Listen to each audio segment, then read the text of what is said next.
yang juga mahasiswa Fakultas Peternakan UGM. Dari mahasiswa perwakilan BEM, silakan. Gibran ada di mana? Silakan.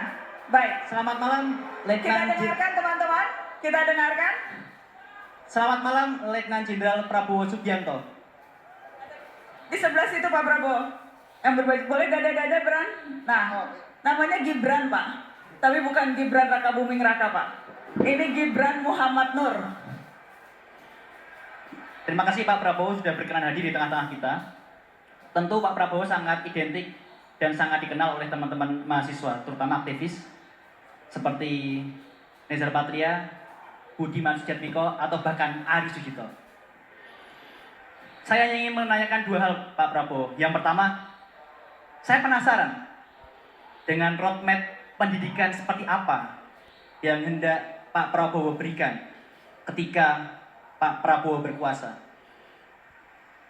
Sangat memprihatinkan Pak Prabowo soal pendidikan saat ini, mulai dari PTNBH, alokasi pendidikan yang 20% yang ternyata hanya 2,6% dana yang dikelola oleh Kementerian Pendidikan.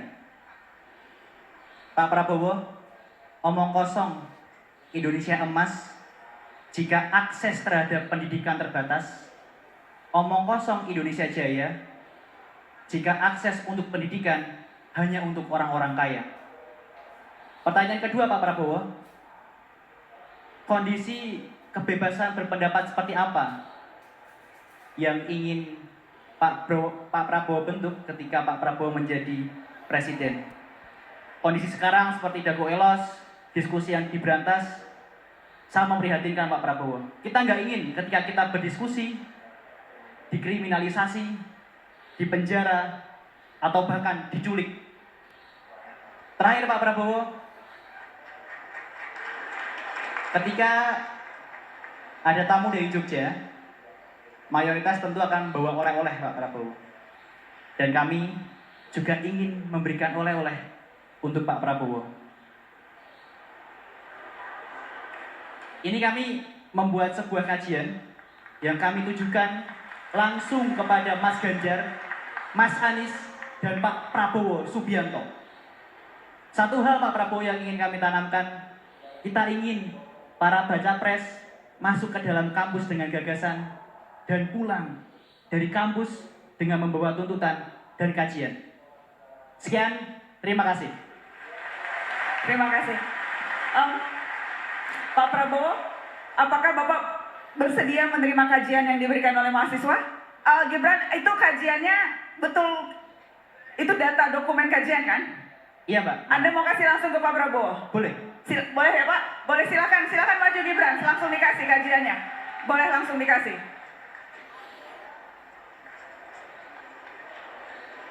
Boleh lewat sini. Jadi ini kajian yang dilakukan oleh teman-teman BEM atau teman-teman dari mana? Oke. Dari BEM, silakan bisa langsung dikasih. Terima kasih. Ada 3 pertanyaan tadi Pak Prabowo. Roadmap pendidikan yang pertama. Iya. Jadi kalau pendidikan, saya sangat sependapat, pendidikan adalah kunci dari pembangunan bangsa. Pendidikan adalah sangat kunci. Karena itu kalau Anda perhatikan tadi 17 prioritas, ya, mungkin bisa ditayangkan kembali. Di situ yang pertama adalah, saya sependapat, pendidikan tidak boleh hanya orang kaya yang punya akses. Saya sangat sependapat. Dan karena itu, saya dari dulu puluhan tahun saya menghanut filosofi ekonomi Pancasila, bukan ekonomi neolib, bukan ekonomi kapitalisme neoliberal. Anda cek semua tulisan saya, semua pidato saya 30 tahun, 25 tahun, 30 tahun, mungkin sebelum Anda lahir. di mana justru ekonomi Pancasila adalah ekonomi, falsafah ekonomi yang dikembangkan di Universitas Gadjah Mada. Tokoh-tokohnya dulu adalah Profesor Mubiarto. Kemudian kalau dari UI, Profesor Sri Adi Swasono. Juga di sini mungkin masih ada Profesor Refrison. Ya, kemudian Ibu Henry Saparini. Ya. Jadi kita ini berbeda. Dengan paham ekonomi liberal, universitas negeri dibuat lebih sulit akses untuk orang miskin.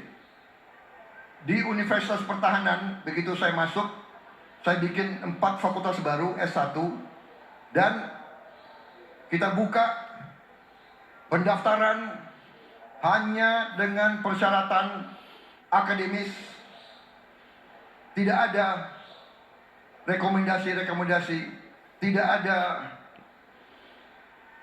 anaknya siapa, bayar berapa. Anda boleh cek di Universitas Pertahanan, tidak ada uang pangkal, tidak ada apa-apa.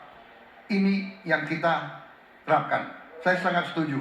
Dan itu komitmen saya akan berjuang sekeras tenaga untuk semua universitas negeri dan sekolah negeri tidak boleh dipungut bayaran oleh siswa-siswanya. Itu masalahnya adalah masalah keyakinan ideologi.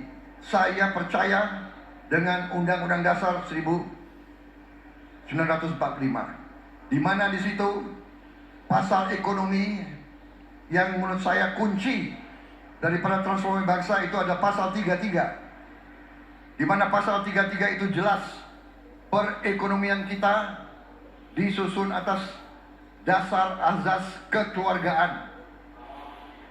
Kemudian juga dalam ayat 2-nya, cabang-cabang produksi yang penting bagi negara dan yang menguasai hajat hidup orang banyak dikuasai oleh negara.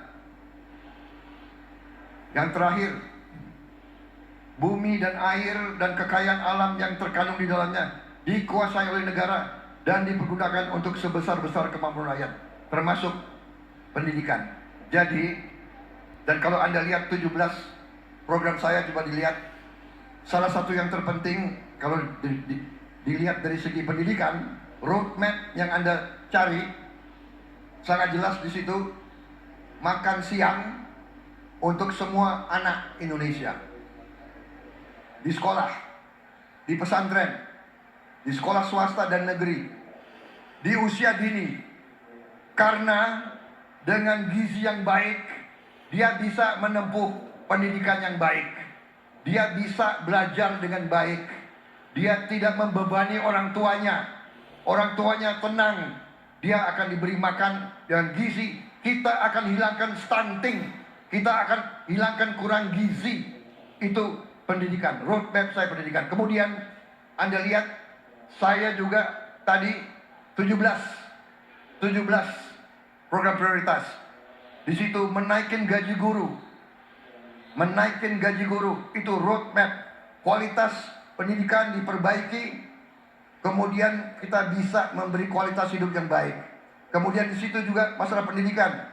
Saya ingin bentuk sekolah unggul terintegrasi di setiap kabupaten. Sekarang ada sekolah-sekolah unggul hanya di beberapa provinsi. Kita turunkan ke kabupaten. Kita sudah hitung, ini pendidikan benar. Pendidikan adalah kunci lompatan kita untuk menjadi negara maju. Saya kira itu dari saya di bidang roadmap pendidikan, ya. Oke. Yang selanjutnya beliau tanya soal Jaminan kebebasan